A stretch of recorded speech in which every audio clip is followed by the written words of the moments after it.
Selamat datang ke Bantuan MY, saluran anda untuk info terkini bantuan rakyat Malaysia. Perhatian kepada semua penerima sumbangan tunai rahmah atau STR 2026. Selepas pembayaran fasa 3 yang bermula pada 15 Ogos 2026, kini perhatian mula beralih kepada pembayaran fasa 4 iaitu fasa terakhir STR bagi tahun 2026. Bagi penerima yang masih belum menerima bayaran fasa 3, jangan panik. Lembaga Hasil Dalam Negeri Malaysia memaklumkan bahawa pembayaran fasa 3 dibuat secara berperingkat sama ada melalui pengkreditan ke akaun bank pemohon atau pasangan mahupun melalui tuntutan di cawangan Bank Simpanan Nasional. Berdasarkan maklumat rasmi setakat ini, tarikh khusus pembayaran STR fasa 4 2026 masih belum diumumkan oleh pihak kerajaan.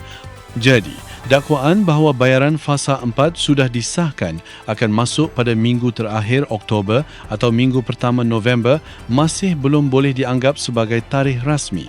Namun begitu, terdapat sebab mengapa tempoh tersebut sering menjadi perhatian. Pembayaran STR bagi tahun-tahun sebelumnya pernah diawalkan, tetapi jadual setiap tahun boleh berubah mengikut keputusan kerajaan dan pengumuman rasmi. Sebagai contoh, STR fasa 4 tahun 2025 telah diawalkan dan mula disalurkan pada 18 Oktober 2025. Untuk STR 2026 pula, pihak LHDN menegaskan bahawa pembayaran dibuat mengikut fasa dan kelayakan penerima. Bagi permohonan baharu serta rayuan, kelayakan bayaran bergantung kepada fasa permohonan tersebut diluluskan. Bagi penerima sedia ada yang layak, bayaran fasa 4 tetap tertakluk kepada keputusan dan jadual rasmi kerajaan. Jadi buat masa ini, jangan terus anggap hujung Oktober atau awal November sebagai tarikh muktamad. Kita tunggu pengumuman rasmi daripada LHDN atau Kementerian Kewangan. Bagi kategori isi rumah berpendapatan sehingga RM2,500, kadar keseluruhan STR 2026 bergantung kepada bilangan anak, manakala isi rumah berpendapatan RM2,501 hingga RM5,000 dengan tiada anak mempunyai kadar maksimum RM200 bagi keseluruhan STR tahun 2026.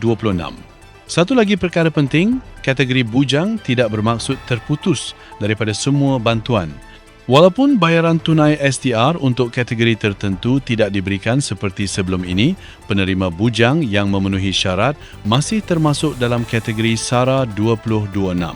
LHDN menyatakan penerima bujang yang lulus STR 2026 layak menerima SARA bulanan mengikut ketetapan yang ditetapkan.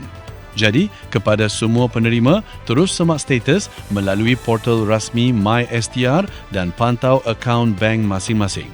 Jangan terlalu bergantung kepada tarikh yang tersebar di media sosial selagi belum disahkan secara rasmi. Kesimpulannya, STR fasa 4 2026 memang merupakan fasa terakhir pembayaran STR tahun ini, tetapi tarikh tepatnya masih menunggu pengumuman rasmi.